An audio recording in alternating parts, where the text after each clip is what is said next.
entrada no se puede poner lista de referencias tipo introducción, sino en cada respuesta por qué se pone los datos. Y eso lo van a ir viendo cuando yo les muestre lo que hice yo.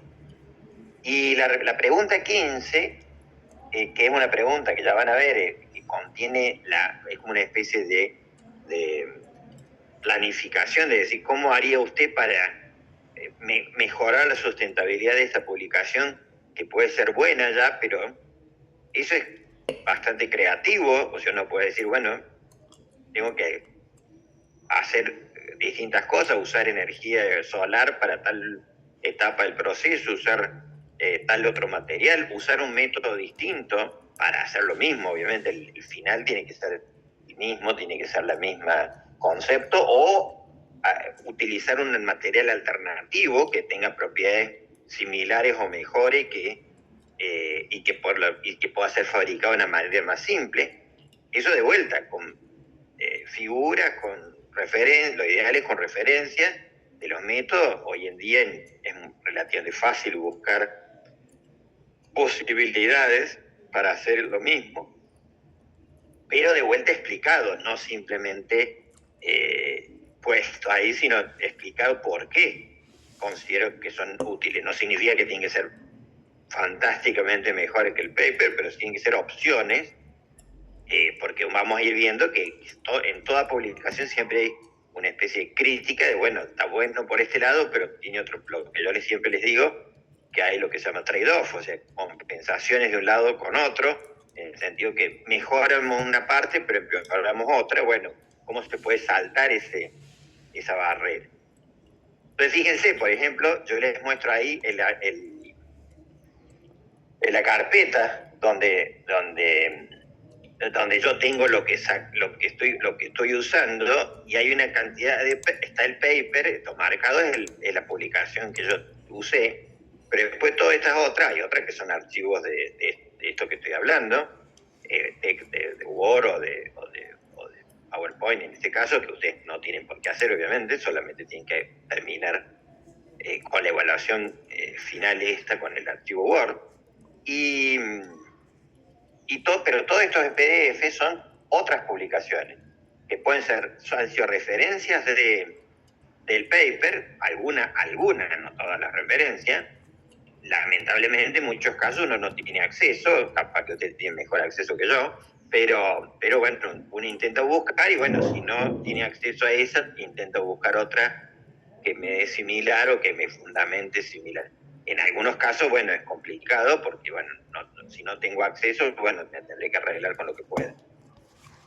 Pero lo importante es que hay que buscar las referencias, no simplemente quedarse con el paper y yo lo analizo solo, sin nada, porque el problema es que no tengo... Si el paper referencia a alguien, uno debería poder leer esa referencia en las cosas importantes que responden las preguntas para poder darle una respuesta adecuada. Entonces la evaluación tiene este título. Acá van a tener un número de evaluación, que es lo que va a servir para que yo ubique las preguntas que me puedan hacer. Ustedes me pueden preguntar por mail, y después justamente si necesitan vamos a hacer la clase que viene, vamos a hacer más discusiones sobre problemas realmente más concretos. Pero en todo caso me tienen que decir, bueno, yo tengo la evaluación número 12, entonces yo puedo ubicar en mis archivos cuál es la evaluación y entender qué significa la pregunta. Bueno, acá lo que plantea la primera pregunta es cuáles son los dos objetivos clave de sostenibilidad del protocolo. O sea, uno de los objetivos, el primer objetivo que está ejemplificado con esta respuesta, o sea, yo no voy a poner todo el texto de lo que ustedes deberían estar escribiendo, se los voy a decir al texto. De hecho, yo lo tengo, pero no tiene mucho sentido que lo ponga en pantalla. Y es mucho más corto el mío, obviamente, porque tengo la posibilidad de explicarlo. El primer objetivo es utilizar una fuente reciclada. O sea, en vez de obtener la sílica, lo que yo necesito es obtener sílica purificada para transformarla en ácido silícico. Entonces lo que, en vez de tener sílica obtenida, que la podría obtener de una fuente cuarzo, arena o otro tipo de cosa, yo la obtengo a partir de vidrio reciclado. Entonces, lo que se hace es disolver el vidrio molido finamente en hidróxido de sodio, y todo lo que no sea soluble en hidróxido de sodio, fíjense, con tratamiento bastante activo, con hidróxido de sodio, que no es una sustancia tan verde que digamos, pero es necesaria para este tipo de cuestiones. Entonces voy a eliminar todos los residuos que pueda tener, que puede ser óxido de hierro, alguna cosa que no esté soluble, en el vidrio, porque el vidrio es una mezcla de vidrios probablemente, incluso de vidrios coloreados, y después voy a obtener un silicato de sodio en solución, pero que va a seguir teniendo impurezas. Eso lo precipito con ácido y lo precipitan la sílica, o sea, y en la solución me van a quedar algunas otras cosas que pueden ser otro tipo de impurezas, con lo cual aumento la pureza de esta sílica lo suficiente para fabricar el material. En realidad acá hay una pregunta interesante si se requiere para esta aplicación, que es una aplicación bastante grande, digamos, grosera, simple, no estoy haciendo un material para liberación de droga o algo por el estilo, sino que estoy haciendo un material que al final va a terminar en la pared haciendo aislamiento térmico. Pero si necesito realmente una altísima pureza, es una pregunta interesante porque el uso de materiales de este tipo de cosas es importante. Por otra parte, una observación interesante, y estas observaciones son lícitas y muy interesantes de hacerla dentro de la monografía, aunque la pregunta no me esté preguntando estrictamente eso, yo puedo expresar mi opinión, no una crítica sin sentido, pero expresar mi opinión. Por ejemplo, en este caso, el ácido silícico tiene la pK1 de 9, por lo tanto, ¿para qué uso clorhídrico 9,5 molar? O sea, está bien, funciona obviamente, pero la pregunta es, ¿requiero eso o podría usar ácido cítrico, por ejemplo? Claro, ahí me cambia muchas veces las condiciones del sistema, y fundamentalmente, el punto de vista económico, quizás es más caro incluso, pero el punto de vista ecológico, de uso de materiales, usando materiales renovables, otro tipo de cosas, puede ser muy interesante. Entonces, eso me cambiaría después el ciclo de vida. ¿Por qué? Porque vamos a ver que los materiales que yo uso son importantes para el impacto ambiental. Pero resulta que el material, el vidrio reciclado, no va a ser el problema. El problema son todos los otros reactivos. O sea, esto todo reacciones con hidróxido de sodio, clorhídrico, etc. Y esta es la parte que realmente es importante. Después el proceso, esto me permite producir nuevamente un silicato de sodio por reacción con hidróxido de sodio más diluido, y ese silicato es transformado en ácido silícico con una resina intercambio iónico. Después de la resina intercambio iónico voy a coagular el ácido silícico con hidróxido de amonio, y esto se hace, vamos a ver que se hace a temperatura ambiente, y después se calienta a 60 grados en condiciones relativamente concentradas, se produce el gel. Una cuestión interesante que uno puede también mirar es la resina de intercambio iónico. Es muy útil. Obviamente lo que estoy tratando de hacer es sacándole el sodio al silicato de sodio y intercambiándolo por protones, pero el problema es que la resina de intercambio iónico funciona, pero después que yo pase una determinada cantidad de solución, la resina deja de ser activa porque está saturada con sodio. Entonces yo tengo que regenerarla. Normalmente, ¿con qué la voy a regenerar? Con clorhídrico concentrado. O sea, fantástico. Pero tengo que tener en cuenta que estoy usando ese, que no es que es mágico y que no utiliza ningún material. Y por otra parte, de este paso, en otros pasos se producían impurezas, acá se produce cloruro de sodio, cosa que no es terrible, pero hay que tenerlo en cuenta a la hora de los cálculos de ciclo de vida que yo haga. Esa es una de las características que hay que tener mucho en cuenta en estas cosas Entonces la pregunta es, puede ver, ¿lo hicieron en el trabajo? Si no lo hicieron, es una crítica razonable, es decir, ojo que acá hay un problemita que no ha sido considerado. El problema que permea todo este trabajo, y la siguiente objetivo, llamémosle, es que esto produce el gel húmedo en agua. Si yo seco ese gel húmedo en agua, como la mayoría de los geles inorgánicos y similares, se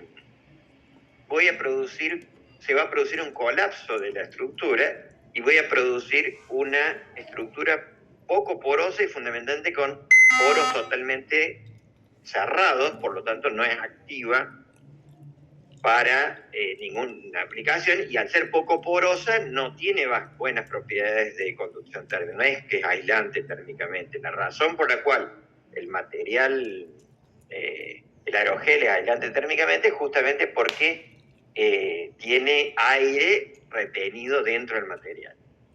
Entonces, ahí viene la segunda etapa del asunto, que en este caso se plantea intercambio de solvente y secado a temperatura, secado en ambiente.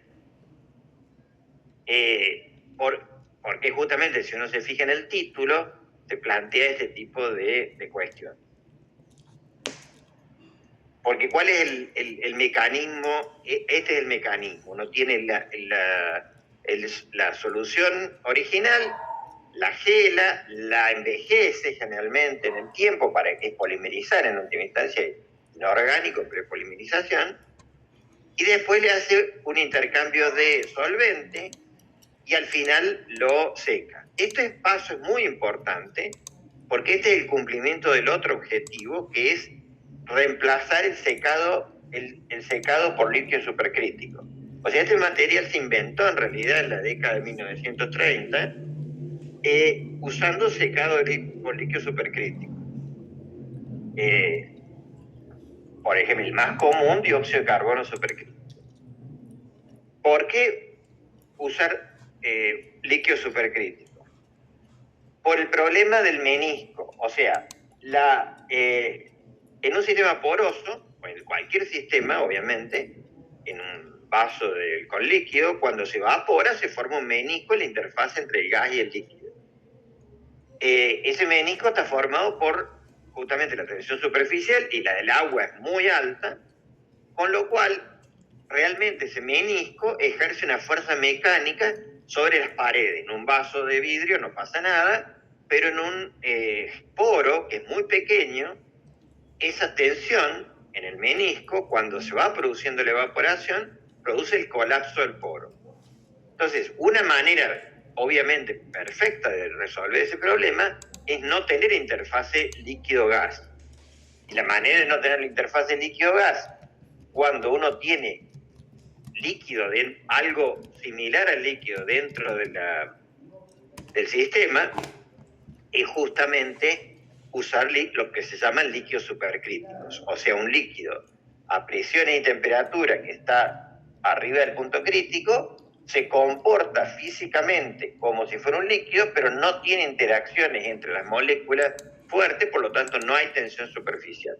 Cuando ahora yo tengo eso, yo puedo llenar con ese pseudo líquido, reemplazando un líquido real, como el agua, por ejemplo, lo puedo llenar con ese líquido, y después, como es supercrítico, si yo bajo la presión, el líquido supercrítico se transforma en gas, simplemente porque las moléculas dejan de estar cerca por presión y no están cerca por interacciones, porque no está debajo del punto de ebullición, sino que está arriba, y entonces la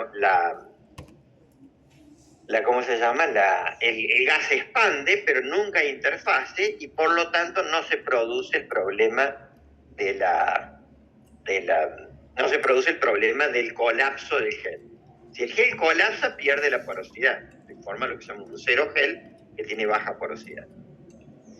Esa es la manera más elegante de hacerlo, obviamente. El problema es que es extremadamente costoso el manejo del líquido supercrítico y además tiene un costo también en términos de energía. ¿Por qué? Porque estoy usando altas presiones.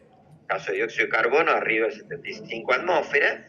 Entonces el equipo es muy caro y requiere mucha energía para aumentar la presión del gas y después ¿cómo se llama? Para llevarlo a esas condiciones. Entonces hay todo un proceso en eso. Esta gente lo que intenta, desde el punto de vista económico, obviamente, hacerlo más simple, porque el material al final se va a usar para un fin que no es muy de alto costo, por lo que no se puede cobrar mucho por un aislante térmico.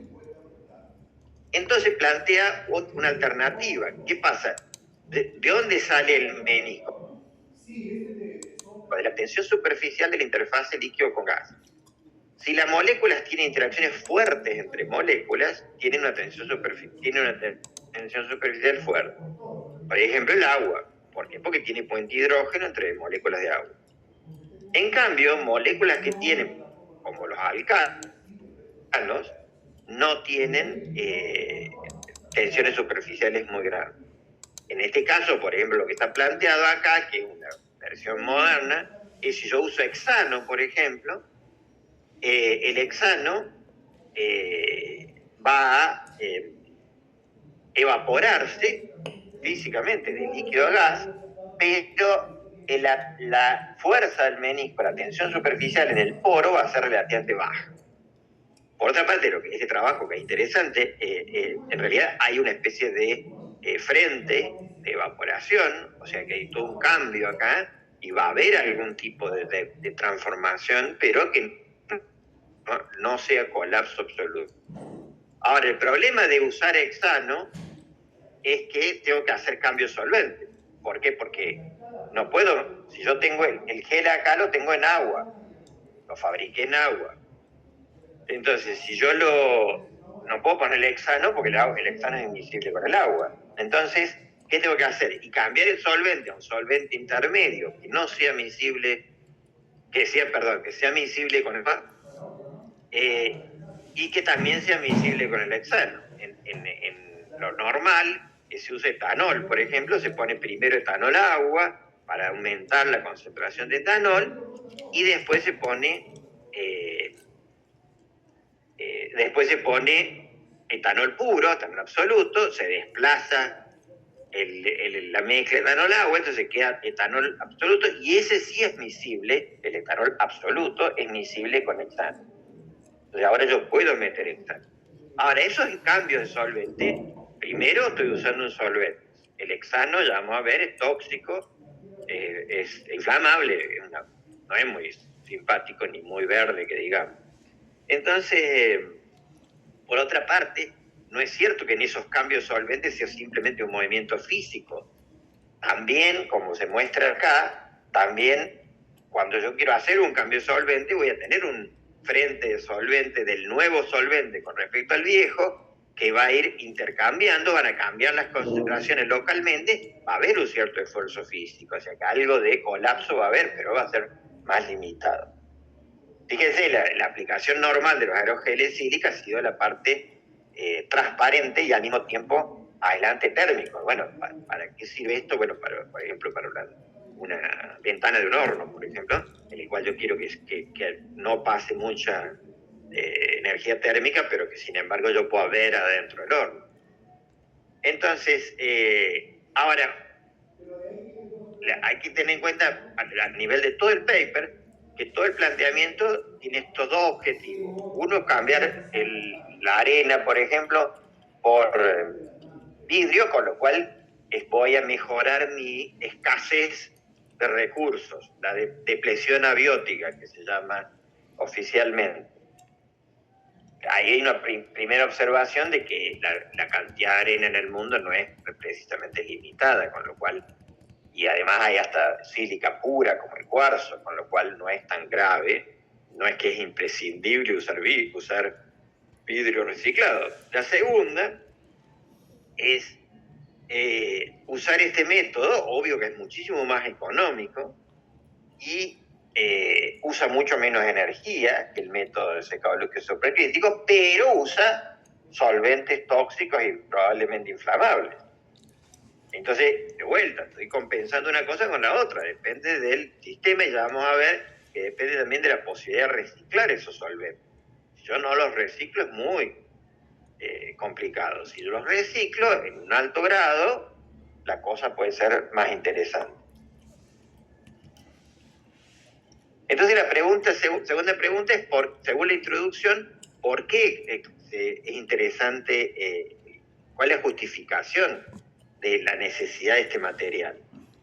Y bueno, en la publicación se plantea con dos referencias, uno que según Eurostat, la Oficina de Estadística de la Unión Europea, el 64,4% de la energía consumida en la Unión Europea se destina a calefacción.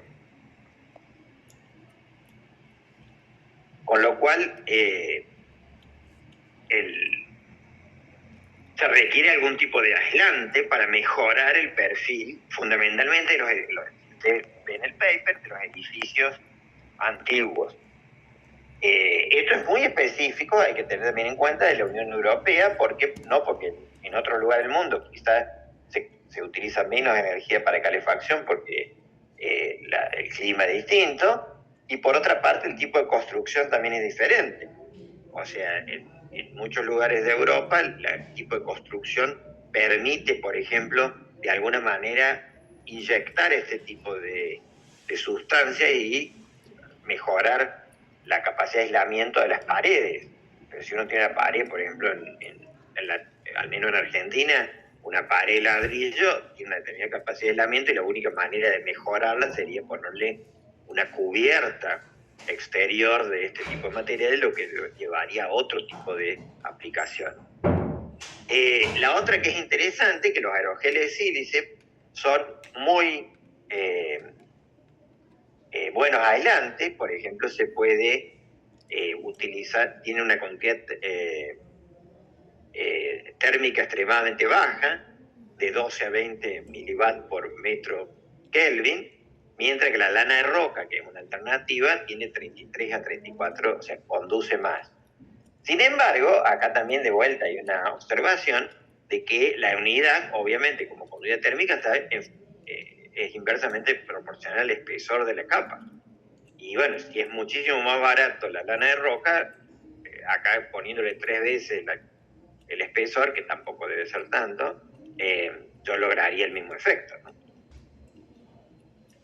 Bueno, de vuelta el secado, ¿qué es el método de secado supercrítico? Y de vuelta, ¿cuáles son los inconvenientes? El problema, o sea, el secado supercrítico, es lo que yo les planteaba, es mojar el gel con el líquido, y ahí hay un problema, y es que, por ejemplo, el dióxido de carbono, que es el líquido supercrítico más utilizado en todas las aplicaciones, porque no es inflamable, es inocuo, tiene un rango de temperaturas bajo, presiones relativamente bajas, no es miscible. El líquido supercrítico de dióxido de carbono no es miscible con el agua. Entonces yo no puedo reemplazarlo directamente. Yo tengo que poner, por ejemplo, acetona, intercambiar el agua por acetona, probablemente con distintas concentraciones, y después ponerle ¿cómo se llama? El dióxido de carbono, desplazar la acetona, entonces utilizar la mezcla supercrítica normalmente, y esa después disminuye la presión, y de vuelta no es mágico, o sea, va a haber una difusión del gas hacia afuera. Si yo lo hago bruscamente, esto explota el aerogel directamente, pero yo puedo transformar el líquido supercrítico en gas. Y al final del día termino con el aerogel, que quizá tenga que hacerle algún tratamiento térmico. Entonces, uno de los contextos interesantes es que el secado supercrítico también requiere uso de algunos solventes. O sea que no es, porque si no, no diría, ya vamos a ver, que en principio no es muy verde que digamos, porque en vez de usar un solvente muy verde como el líquido supercrítico, estoy usando una mezcla de solventes que algunos pueden ser bastante dañinos.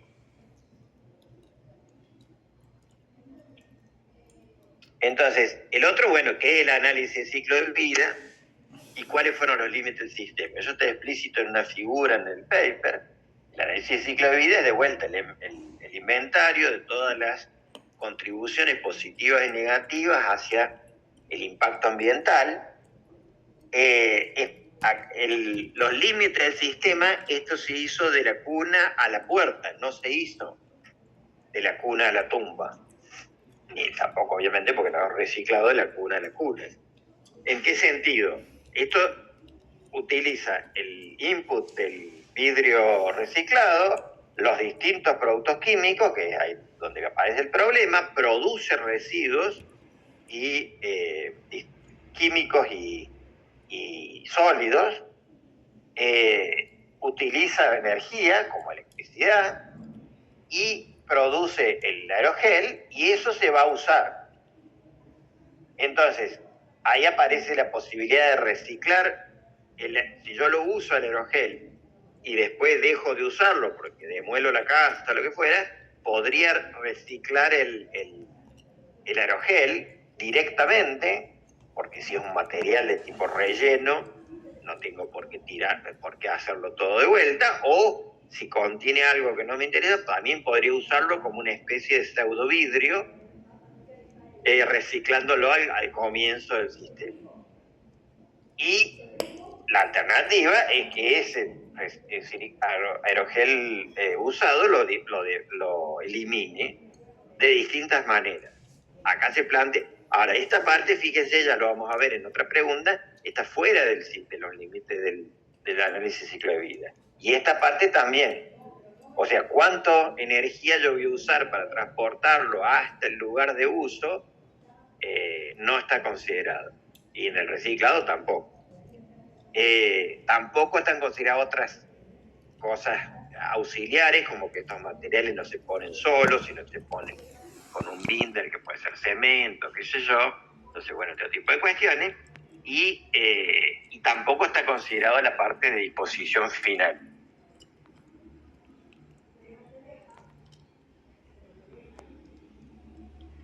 Entonces, acá están las típicas categorías de distintos tipos de impacto ambiental, incluso en este caso específicamente en la parte del costo. Entonces, ya vamos a ver que es interesante, porque claro, la pregunta esta es una aplicación real de gran volumen, entonces no va a trabajar con el material de laboratorio en un reactor de medio litro, que son las medidas que yo puedo hacer, sino que también considera reactores más grandes, 100 litros o de 1000 litros, y ahí aparecen distintos tipos de parámetros. Obviamente hay una multiplicación de algunos, pero en otros es interesante porque si hay reciclado, por ejemplo, a nivel industrial es más común reciclar los solventes, entonces ciertos parámetros van cambiando. El análisis de ciclo de vida no es el mismo para el laboratorio, que no tiene un interés tan grande, como para un escalado a una producción real. Y justamente la 5 plantea cuál fue el factor más importante el impacto ambiental más importante de la fabricación del aerogel de sílica a escala de laboratorio. ¿Y qué pasó cuando uno modela la escala industrial? Entonces, este es el modelo de la escala industrial. Fíjense que yo tengo, parecido al laboratorio, tengo reactores, tengo zonas de filtración para filtrar las impurezas, etcétera.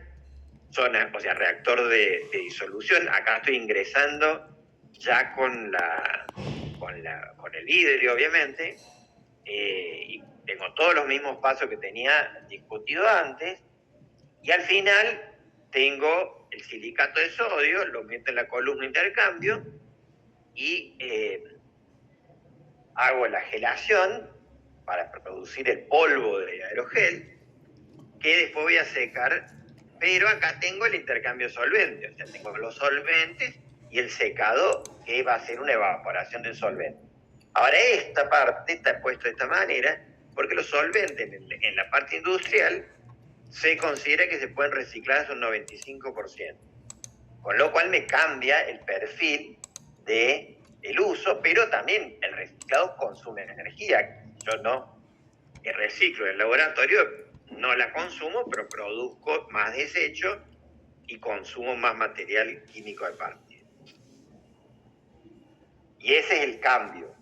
El cambio fundamentalmente es la posibilidad en la parte industrial de reciclar. Entonces, acá está discriminado en la parte de impacto en gases de efecto invernadero como kilogramos de dióxido de carbono equivalente, los distintos sistemas. Fíjense que el aumento de la eficiencia en la producción industrial por el uso de, obviamente, equipamiento y de reciclado de materiales, me disminuye drásticamente la cantidad de electricidad por kilo, está expresado por kilo de aerogel, obviamente, o sea que no es que la diferencia por la cantidad, obviamente, sino que el proceso de laboratorio es mucho menos eficiente que el proceso modelado industrial. Simplemente porque una gran cantidad de las cosas que yo mido en el laboratorio de calentamiento 80 grados, qué sé yo, en la industria se puede hacer de manera eficiente, en el laboratorio se hace suficiente como para que ocurra sin necesidad de tener cálculos de eficiencia. Pero eso es muy importante cuando uno hace el análisis de ciclo de vida con los datos, generalmente obviamente son de laboratorio, le puede dar un análisis bastante malo, digamos, y sin embargo, en realidad uno puede modelar el sistema correctamente con parámetros de ingeniería química correctos y me da mucho más eficiente a nivel industrial, o sea que es un simple principio de escala en última instancia. Entonces, también es interesante que acá ven la verdadera, entre comillas, motivación de la alternativa, es que se modela la parte ambiental, llamémosle, y acá se modela el costo. Entonces, fíjense, el costo de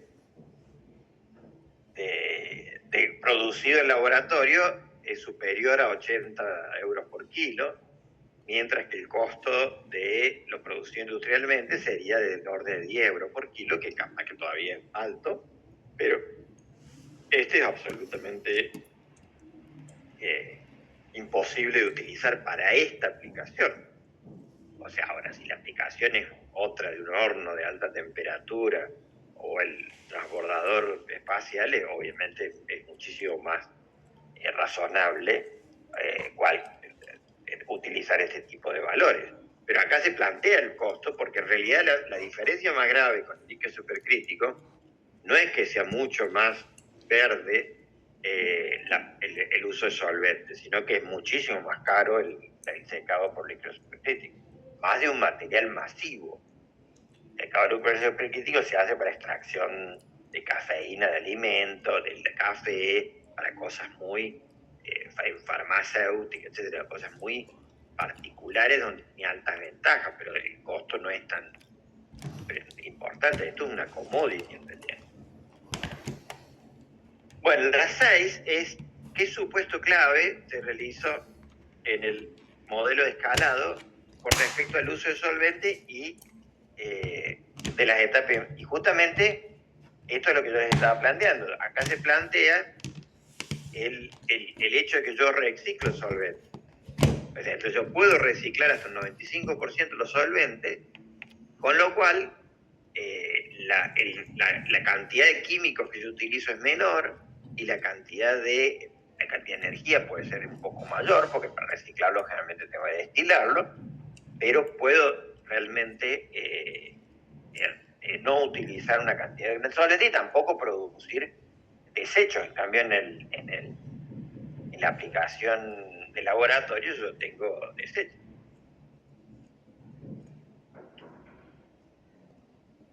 Y bueno, cuando ustedes veían acá, una de las cosas interesantes era que, bueno, esto sería el end of life, el fin de vida, ¿no? O sea, termina al final del día, sin reciclado, termina.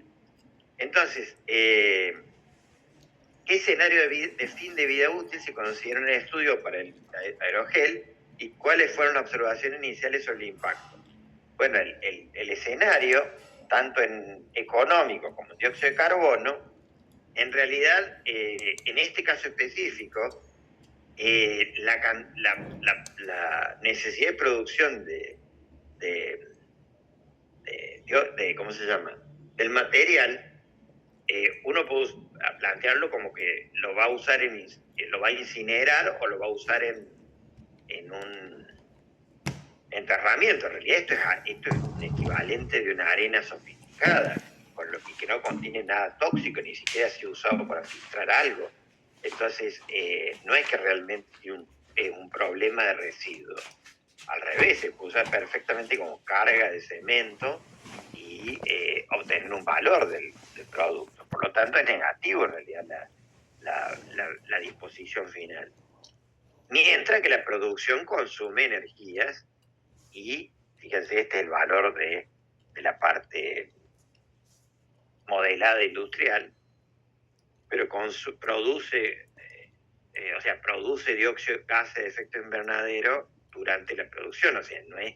Ahora, el otro punto acá, como veíamos siempre antes, uno hace la salvedad que ambos principios, el de fin de vida o de disposición final y de producción, son durante dos fases que generalmente están separadas por 30 años, o sea, o mínimo. No es que uno va a poner el aislante y lo va a cambiar todos los años. Entonces, la cantidad de dióxido de carbono emitido para poner el aislante se tiene que dividir en el número de años de la vida útil del aislante, que puede ser cientos de años, 100 años. Entonces, ese es un punto.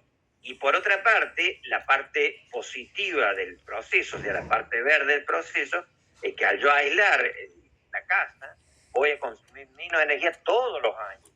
O sea, tengo que integrar, si tengo 30 años de vida útil, durante esos 30 años tengo que integrar el ahorro en energía para calefaccionar o para refrigerar en otro tipo de clima,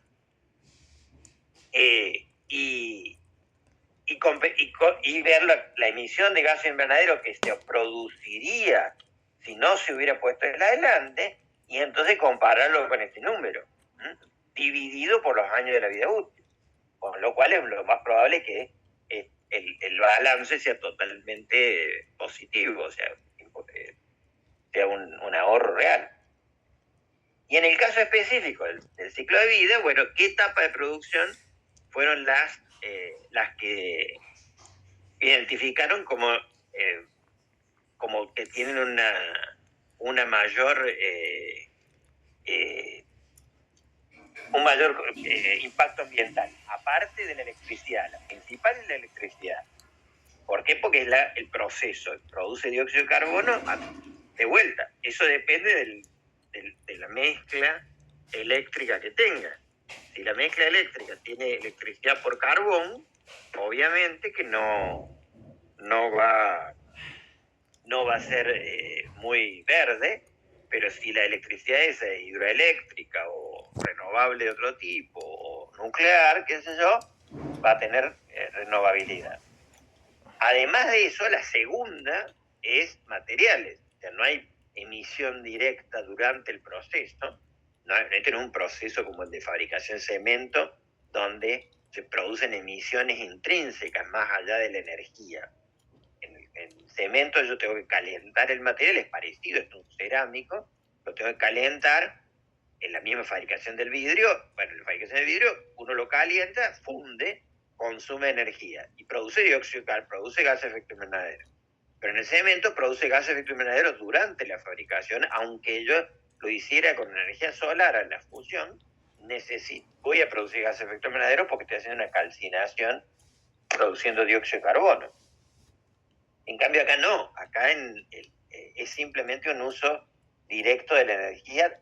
Y ahora después está el problema de los materiales, que después de vuelta, acá los materiales, el problema no es el vidrio, sino el hidróxido de sodio y clorhídrico. Por eso yo les puntualizaba que uno puede enfocarse en decir, y quizás lo que habría que hacer es mejorar, cambiar el uso de materiales que estás haciendo, la manera en la cual vos estás trabajando. Por ejemplo, transformar el silicato de sodio en ácidos silícicos y intercambiar sodio por protones, se puede hacer con intercambio iónico, es la manera más común de hacerlo, pero también se puede hacer con electrodiálisis, por ejemplo, o osmosis inversa. O sea, uno puede hacer otras maneras de hacer lo mismo. ¿Y cómo difirió el consumo de energía por kilogramo? Y bueno, justamente disminuyó específicamente, cuando uno mira por kilo, la cantidad de kilos de CO2 por kilogramo de aerogel, uno ve que a medida que aumenta, o sea, en realidad el laboratorio es la peor condición, el de 100 litros es menor y el de 1000 litros es relativamente menor, no es muy significativo. Y lo mismo pasa, fíjense, con la parte de costos, ¿no? Eso es muy importante porque los datos experimentales los tienen del laboratorio. Ahora, en el caso de materiales utilizados también es mucho menor en el caso industrial y da lo mismo la escala del sistema y se producen menos, como se dice, residuos también. Esto es interesante porque hay como una especie de idea de que no, si yo lo hago en gran escala lo voy a hacer de manera menos eficiente, y en realidad normalmente no es así, porque en el laboratorio uno no hace un cálculo de eficiencia si uno usa una platina calefactora, primero que no está optimizada y segundo que uno lo que quiere es tener 80 grados, no se preocupa por la eficiencia de la platina. Y además, mi platina está solamente dedicada a mi reactor, cuando un sistema industrial tiene otra fuente de energía y además la energía que se usa es agua caliente o vapor de agua que viene de una fuente general y eso va a todos los reactores, por lo tanto la eficiencia es muchísimo más alta.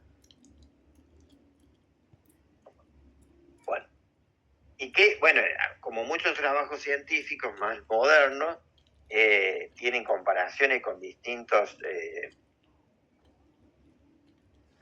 con los procesos de otros autores, con distintos tipos de procesos. Por ejemplo, este SSD es el secado con líquido supercrítico y los otros son procesos con solvente. Bueno, uno puede calcular y de vuelta también hay que tener en cuenta cuál es la escala en la cual se planteó ese tipo de cosas. Y acá también está comparado con otros materiales de aislante como lana de vidrio, lana de roca, vamos a ver, o poliestireno expandido. O sea, son todos materiales que también uno tiene que son equivalentes desde el punto de vista ambiental.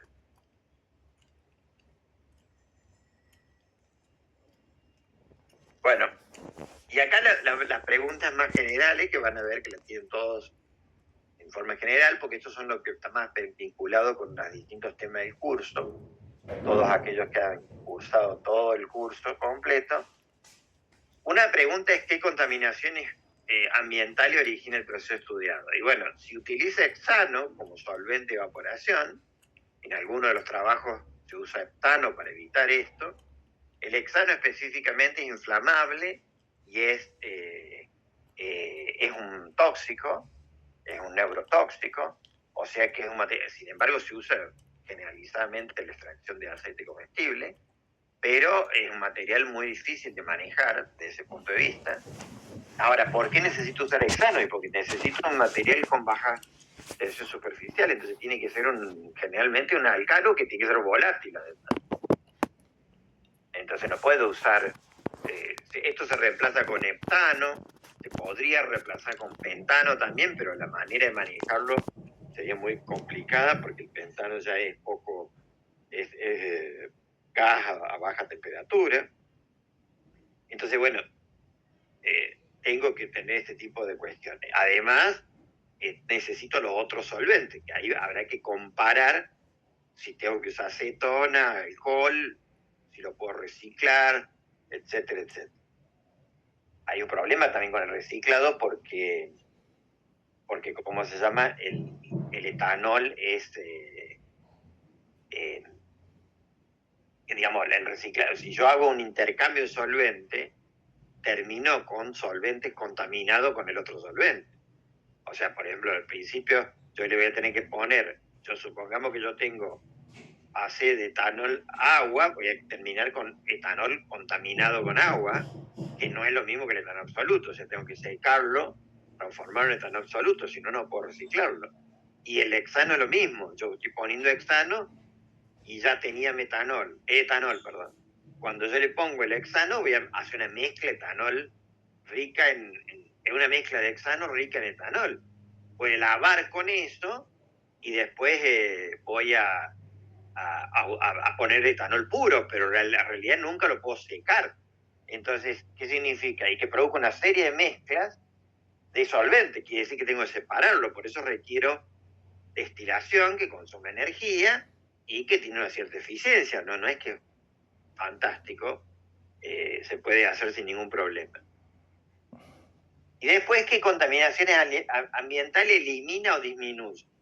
Bueno, ahí uno tiene que plantear escenarios negativos. Por ejemplo, si yo uso poliuretano, que se utiliza para aislación normalmente, el poliuretano tiene descomposición térmica si se quema o en distintas condiciones que produce una serie de gases tóxicos. Fíjense la referencia, que es una de las publicaciones que está ahí, sobre qué pasa cuando el poliuretano se combustiona.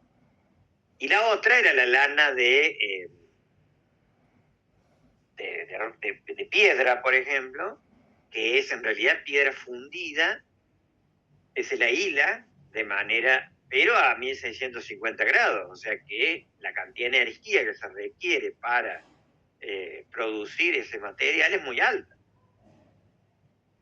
Nuevamente, acá la cuestión estamos comparando el estado inicial, bueno, pero se supone que este proceso tiene que ser mucho mejor. Bueno, obviamente la cantidad de dióxido de carbono que se va a emitir para fabricar 1 kilo de lana de roca es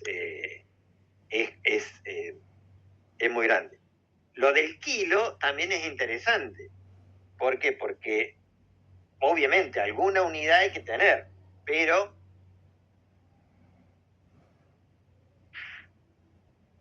tanto en el costo como en el impacto ambiental, uno tiene que tener en cuenta la propiedad. O sea, en este caso, supongamos de que por la conductividad térmica yo tengo que poner 3 veces el espesor de lana de roca comparado con el aerogel. Entonces eso significa que voy a tener más material. Si lo hago por kilo, en una de esas me da no muy malo, pero si lo hago por lo que voy a aplicar yo en el sistema, me da 3 veces peor. O al revés podría ser. Entonces hay que tener mucho cuidado con la unidad de medida. Siempre generalmente se hace por kilo o por litro o por alguna unidad volumétrica o gravimétrica del sistema, porque de algún lado hay que hacerlo. Y esto deriva de como la producción. Cuando yo fabrico esto y lo vendo, lo voy a vender por kilo, no lo voy a vender por cantidad de energía térmica que se transmite. Sin embargo, la aplicación va a ser eso.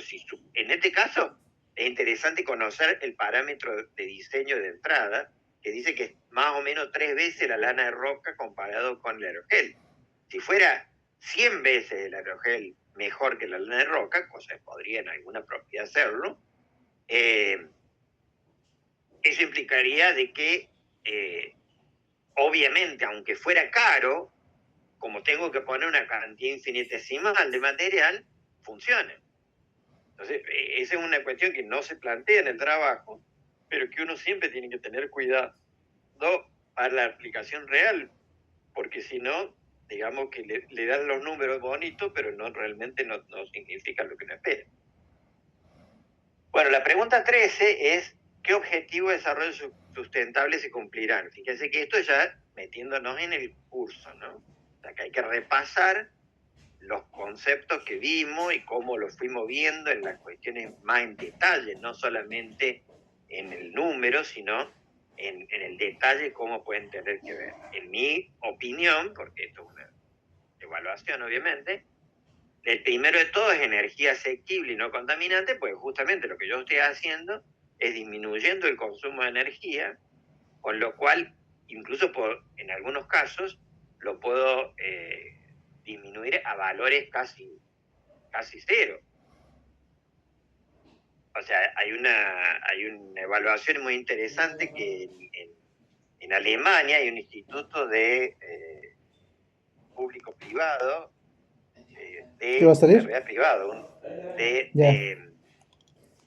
que evalúa calefacción y aislación, y llegaron a la conclusión que después de la crisis del petróleo, la década del 70, en 1970, hubo todo un movimiento que duró hasta los 2000 por aislar las casas, los edificios, para disminuir la pérdida de calor en invierno. Entonces, estos sistemas tienen calefacción central con fuel oil, que ahora se pasó a biodiesel por razones ambientales, y lo que llegaron a la conclusión que en Hamburgo, que está bastante al norte de Alemania, se requería menos de un tambor dependiendo del invierno, menos de un tambor de 200 litros de combustible para calefaccionar lo que es una Mehrfamilienhaus en Alemania, que es una casa de 6 familias. Es un pequeño edificio que el 80% de los alemanes vive en ese tipo de edificios. O sea, un edificio de 3 pisos máximo, que está aislado en realidad. Justamente por eso hay que calefaccionar, por eso había que aislarlo, está separado de otros edificios, no es un edificio de muchos pisos, un edificio de una gran cantidad de personas porque ocupa toda una cuadra, sino que están aislados en un predio más grande.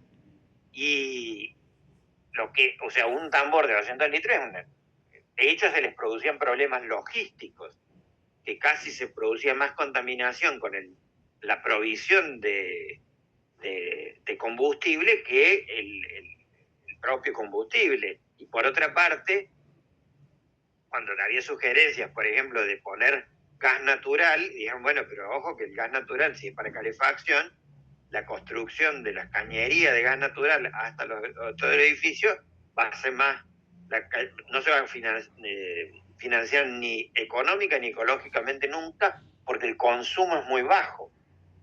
Bueno, si el consumo de calefacción es bajo, imagínense el consumo de energía para cocinar, digamos, es aún más bajo, y normalmente lo que tiene electricidad, porque realmente no tiene sentido utilizar otra fuente de energía por el bajísimo nivel de consumo, implica que la cañería no está siendo utilizada la mayor parte del tiempo. Entonces, bueno, desde ese punto de vista, la aislación lo que me mejora es la manejo de energía. Por supuesto, me disminuye drásticamente la cantidad de dióxido de carbono y otro gas de efecto invernadero que yo emito para calefacción, y en el caso de otro tipo de clima, la cantidad de electricidad que puede ser no renovable para refrigeración. El otro objetivo es el 12, que es la producción y consumo responsable, justamente porque yo voy a disminuir el consumo de un bien no renovable. Acá hay una cuestión de depleción abiótica, o sea, de la cantidad de combustible que yo puedo estar usando, y justamente ambos van a estar vinculados directamente con el cambio climático. O sea, si yo miro de que puedo usar menos energía durante el uso de la casa, y además también menos energía durante la fabricación del material, que puede ser importante comparado, por ejemplo, con la lana de roca, voy a estar mejorando la cuestión del cambio climático. Entonces esos son los objetivos de desarrollo. Obviamente esto es lo que hay que explicarlo y en algún caso poner específicamente los subobjetivos del desarrollo sustentable que están vinculados al trabajo específico. Lo otro, que es tema de química verde, es que en principio la química verde se aplica en el proceso.